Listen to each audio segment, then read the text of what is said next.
Najkrvavija policijska akcija u istoriji Brazila, 132 mrtva u favelama Ria. U utorak je policija upala u kvartove Alemão i Penha, poznate po prisustvu bande Comando Vermelho, crvene komande.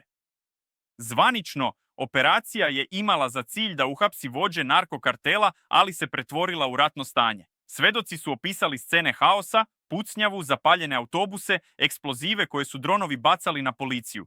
Guverner Ria, Claudio Castro, izjavio je da su ubijeni uglavnom kriminalci i da je operacija bila istorijski dan u borbi protiv narkoterorizma. Ali Ujedinjene nacije su izrazile užas i zatražile istragu o mogućim pogubljenjima bez suđenja.